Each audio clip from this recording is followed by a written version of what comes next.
Press वार्ता में आप सबका बहुत बहुत अभिनंदन, स्वागत। एक लंबे समय के बाद मुझे लगता है कि सत्र के बाद, विधानसभा के बजट सत्र के बाद माननीय प्रदेश अध्यक्ष जी, प्रदेश कार्यालय में आप सबके बीच में प्रेस वार्ता के लिए उपस्थित हुए हैं। मैं आज की प्रेस वार्ता में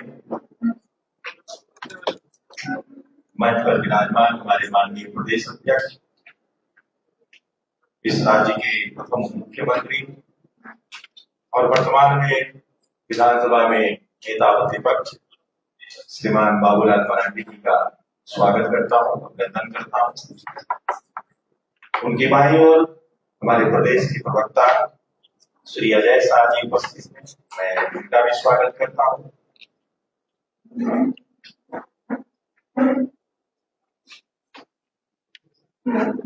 और माननीय प्रदेश अध्यक्ष जी से आग्रह करता हूं कि आज के संदर्भ में आप सबके बीच अपनी बातों को रखने की कृपा करें। चलो भाई, बहुत बहुत धन्यवाद आप सबको। देखिए, आप सब लोग 2 दिनों से देशव्यापी हल्ला सुन रहे होंगे, कि आप सबको जानकारी में आया होगा।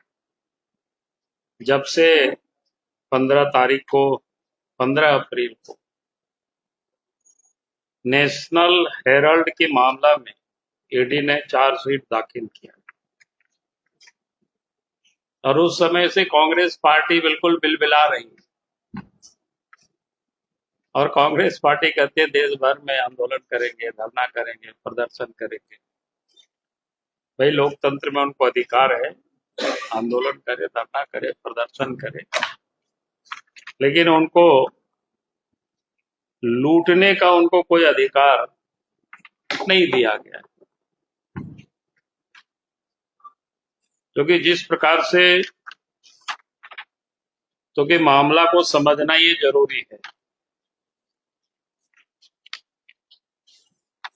जब कांग्रेस पार्टी 20 नवंबर 1937 को एसोसिएट जनरल लिमिटेड यानी एजीएल का गठन किया था, यानी स्वतंत्रता के पूर्व, और एजीएल के अंतर्गत एक अंग्रेजी में नेशनल हेराल्ड, हिंदी में नवजीवन और उर्दू में कौमी आवाज समाचार पत्र को इन्होंने प्रकाशन का शुरू किया था।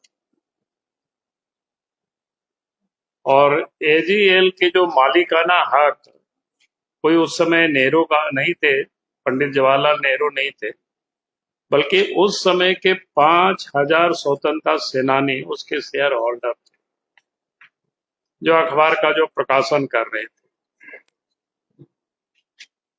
और उस समय एजीएल को कई शहरों में सस्ते दाम पर एक जमीन उपलब्ध कराई गई,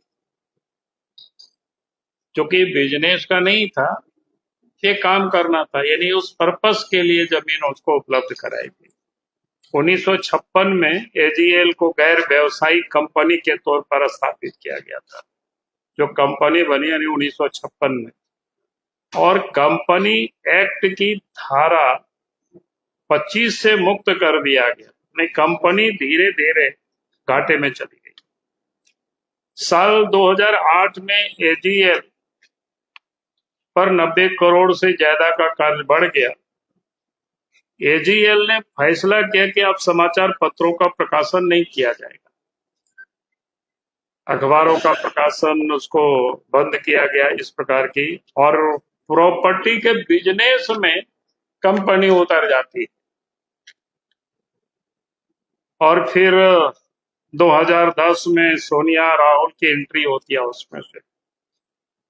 एजीएल के 1057 शेयर धारक थे, और उस समय मैंने इसी वर्ष 5 लाख रुपया से कांग्रेस ने यंग इंडिया लिमिटेड कंपनी बनाई। मैंने ये समझने का विषय है कि 5 लाख रुपया में कांग्रेस ने यंग इंडिया लिमिटेड एक कंपनी बनाई। और इसमें तत्कालीन जो कांग्रेस पार्टी के महासचिव राहुल गांधी को डायरेक्टर के रूप में शामिल किया और कंपनी में बने 76% हिस्सा राहुल गांधी और सोनिया गांधी यानी उनके मां के पास 36% रखी गई। शेष जो 24% तक कांग्रेस के शेष नेता जैसे मोतीलाल वोरा जी आज तो नहीं है, ऑस्कर फर्नांडिस, इन लोगों को दिया गया। इस प्रकार के 10-10 रुपया के 9 करोड़ शेयर यानी यंग इंडिया लिमिटेड को दे दिया गया और इसके बदले में यंग इंडियन को कांग्रेस का लोन चुकाना था। 9 करोड़ शेयर के साथ यंग इंडिया को इस कंपनी के 99% शेयर हासिल हो गए, माने यंग इंडिया को हासिल हो गए, जिस कंपनी में 76% किसकी थी, श्रीमती सोनिया गांधी और राहुल गांधी उसके माने एक प्रकार से मालिकाना हक उन लोगों का हो गया। और बाद में जो 90 करोड़ रुपया की जो देनदारी थी जो कांग्रेस पार्टी से लोगों ने लिया, उसको कांग्रेस पार्टी ने माफ कर दिया। यानी इससे बड़ा लूट का और दूसरा क्या उदाहरण हो सकता है। यानी वो पूरे के पूरे प्रॉपर्टी को किस प्रकार से एक जो सार्वजनिक काम के लिए लिया गया, सस्ते दाम पर लिया गया, उस पर्पस को घाटे में दिखाया गया। चाहती तो सरकार, यूपीए की सरकार ढेर सारे राज्यों में थी, विज्ञापन से उतना पैसा आ सकता था, उसको बचा सकता था, लेकिन उनको बचाना नहीं था क्योंकि वो सारे के सारे प्रॉपर्टी श्रीमती सोनिया गांधी और राहुल गांधी को देना था और इसलिए ये लोगों ने सारे हासिल किए। तो ये जो आप देखेंगे कांग्रेस पार्टी का ये चरित्र है। यानी कोई भी पॉलिटिकल पार्टी अब किसी को कर्ज देंगे और फिर कर्ज दे करके उसको माफ करेंगे, ये तो अपने आप में बड़ा अजूबा कहानी है। यानी किस प्रकार से प्रॉपर्टी को लूटने का और हस्तगत करने का ये जो प्रयास किया है वो किसी से छुपा हुआ नहीं। अभी जो प्रवर्तन निर्देशालय जो काम देख रही है सारे मामले को, उसमें भी आप सबको पता होगा, अखबारों में भी आ रहा है, टेलीविजन डिबेट में भी आ रहा है। यानी 2012-13 से ही सुब्रमण्यम स्वामी ने उसको तेल किया था और उस समय से वो जांच सारे प्रारंभ हुआ है। तो ये जो पूरे खेल कांग्रेस पार्टी की है लूटने की, सरकारी और बाकी संपत्ति को हड़पने की है, तो ये किसी से छुपा हुआ नहीं, ऐसे साफ दिखता है आईने की तरह। भाई आप कह रहे हैं हम निर्दोष हैं, तो फिर जमीन पर अब लड़ाइए, कोर्ट में लड़िए। अब पॉलिटिकल प्रेशर दबाव बनाने के लिए कांग्रेस पार्टी चाहती है कि पूरे देश में हम आंदोलन करें, हंगामा करें। जैसे अभी आप देख रहे होंगे ना, क्या है अभी जो कानून बना है वक्फ बोर्ड का, वक्फ एक्ट जो बना है वो भी क्या है। यानी इस प्रकार से ये लोग लूटने, और वो सारे लुटेरे लोग एक साथ मिल करके देश में हंगामा करो, आंदोलन करो। भाई आंदोलन करना तो हर किसी का राइट है, कोई उसको छीन नहीं सकता है, लेकिन आंदोलन ऐसा करो, भाई इसको क्या बोलते हैं गांव घरों में कहता है ना, चोरी भी और सीना जोरी। यानी ये लोग कानून को धत्ता बता करके संपत्ति को लूट रहे हैं। अगर आपको लगता है कि हमने कोई गलत नहीं किया है, तो फिर कांग्रेस पार्टी को सड़कों पर जुलूस निकालने की क्या जरूरत है, अदालत में लड़ाई लड़ते हैं। देश के प्रधानमंत्री के ऊपर कितनी आरोप लगे, कितना कुछ, लेकिन उन्होंने कभी भी कोई पार्टी को सड़क पर आंदोलन नहीं किया, बल्कि उन्होंने कोर्ट को फेस किया और फिर दोष मुक्त हुए पूरे तरह से। तो ये जो ये लोगों ने पूरे देश में, यानी वो आज के तारीख में 2000 करोड़ से अधिक की वो संपत्ति है जिसको वो अपने नाम से वो कराना चाहते हैं। तो आप सोच सकते हो कि इससे बड़ा और लुटेरा क्या हो सकता है। और किस प्रकार से कांग्रेस और यानी आज तो इंडिया अलायंस कहते हैं कि उसके गठबंधन की सरकार है, वहां किस प्रकार से ये लोग लूटते हैं पैसे को, उसका एक नमूना झारखंड के बारे में मैं आपको बताऊं। क्योंकि झारखंड में भी ये लोगों ने इसके नाम पर लूटा है, वो किसी से छुपा हुआ नहीं है।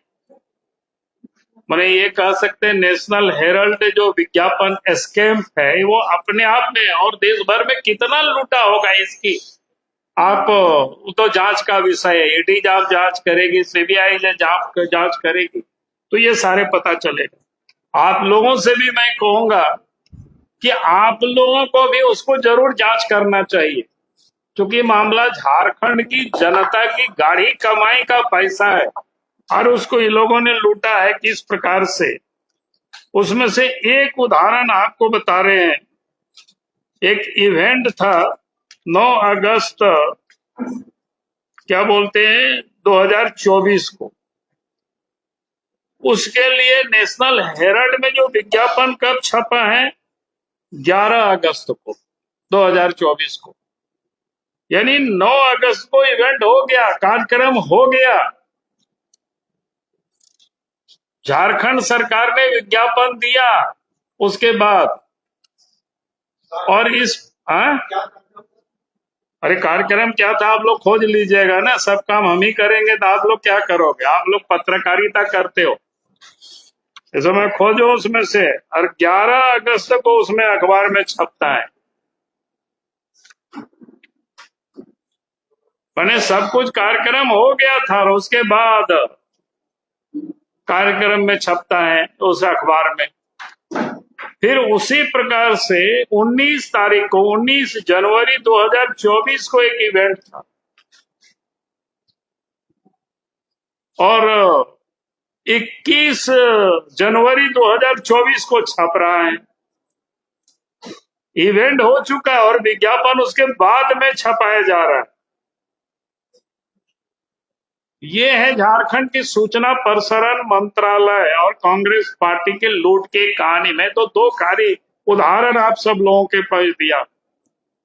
आप लोगों से मैं कहूंगा कितनी विज्ञापन कब कब छापा है, कब कब इवेंट हुआ, ये पता करो। आपके यहाँ जो पीआरडी अफसर उनसे पूछो। और इसमें भी जिन लोगों ने छापा है किस निर्दयता से जो लूटा है, तो सीधा लूट है भाई। जिसका तारीख सब कुछ समाप्त हो गया फिर उसको छापने की क्या मतलब है। तो इसी प्रकार से इन लोगों ने पूरे देश को लूटा है और जनता की गाढ़ी कमाई का पैसा को ये लोग खाते हैं। और जब उनके घर में जब ईडी जाती है, ईडी उनसे पूछताछ करती है, तो फिर ये लोग कहता है कि नहीं, हम परेशान हम लोगों को किया जा रहा है। हमने सिर्फ मात्र आज 2 घटनाओं का थोड़े से आपके समझ उल्लेख किया है। मैं समझता हूं कि इस प्रकार की घटना झारखंड के कई एक राज्य, देश के कई एक राज्यों में हुआ होगा, खास करके जहां यूपी है या इंडिया गठबंधन अलायंस की जहां गवर्नमेंट है। तो ये लूट के एक उदाहरण में बताया और इसीलिए हम चाहेंगे कि भाई इस प्रकार की जो लोगों ने लूटा है ये किसी से छुपा हुआ नहीं है। अब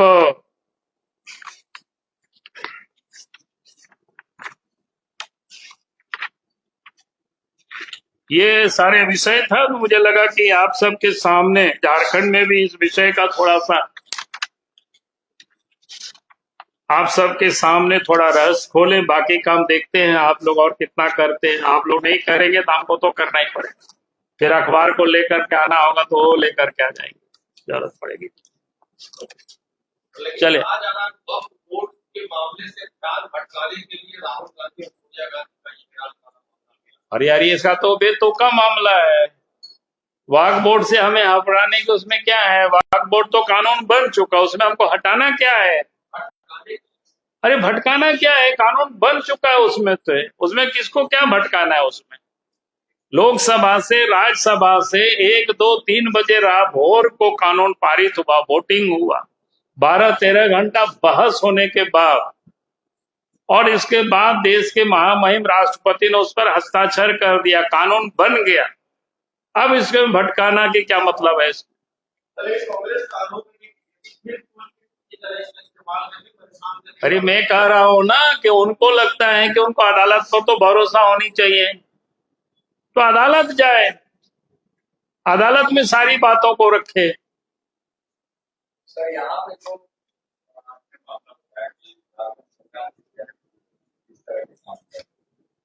ये तो क्या हेमंत सोरेन सहभागिता है, सहमति है,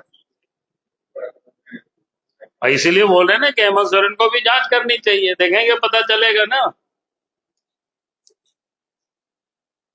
तो सहभागिता ही होगी, नहीं तो बाद में विज्ञापन छपवाने का तो कोई मतलब नहीं है। यानी एक प्रकार से पैसे उनको दे रहे हैं, तो ये तो जांच का विषय है कि कितना पैसा पिछले 5 वर्षों में नेशनल हेराल्ड को गया है।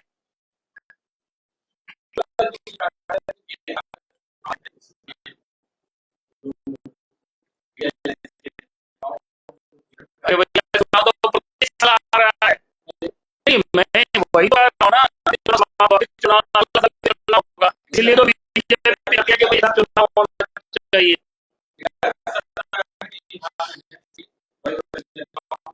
बड़े बड़े नेता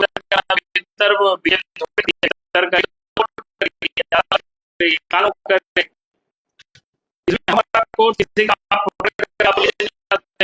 कोर्ट में पहले जाते जज के साहब के पास, और जज साहब के विषय को सुनते इनको जेल भेजने लायक है तब वो लिखते हैं। भाई एजेंसी का क्या है ना, एजेंसी स्वतंत्र है। लालू जी को किसने भेजा? शिबू सोरेन को किसने भेजा? पूछ लीजिएगा इन लोगों को।